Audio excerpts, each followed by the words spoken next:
ప్రభుత్వం ఏదో యుద్ధ వాతావరణంలాగా మిథున్ రెడ్డికి బెయిల్ వద్దు అర్జెంటుగా పడేసేయాలన్నటువంటి తరహాలో వ్యవహరిస్తోందన్నటువంటి అభిప్రాయాన్ని సుప్రీంకోర్టు పరోక్షంగా వ్యక్తం చేసింది. వైఎస్ఆర్సీపీ ఎంపీ పివి మిథున్ రెడ్డి ముందస్తు బెయిల్ విషయంలో ఉన్నంత ఉద్రిక్తత సరిహద్దుల్లో కూడా లేదని సుప్రీంకోర్టు వ్యాఖ్యానించింది. ఆంధ్రప్రదేశ్ మద్యం అమ్మకాల వ్యవహారంలో తనకు ముందస్తు బెయిల్ మంజూరు చేయాలంటూ మిథున్ రెడ్డి ఒక యుద్ధమే చేస్తున్నారు. అదే సందర్భంలో ఆయన తరపున పిటిషనర్ న్యాయమూర్తులు justice JB Pardiwala, justice R Mahadevan ధర్మాసనం సోమవారం విచారించింది.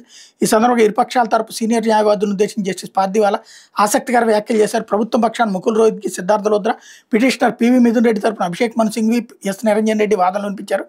ప్రభుత్వం దాఖలు చేసిన కౌంటర్కి రిజాయిండర్ దాఖలు చేయడానికి తమకు 2 వారాల సమయం కావాలని సింఘ్వి కోరారు. అప్పటి వరకు కేసు విచారణ చేపట్టద్దన్నారు.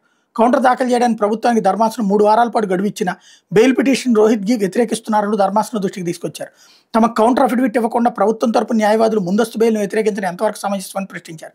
ఇరుపక్షాల వాదనలోని ధర్మాసనం వ్యవహారంలో పిటిషనర్ మిథున్ రెడ్డి విచారణాధికారి ముందు హాజరయ్యారా, మిమ్మల్ని ప్రశ్నించారని అడిగారు.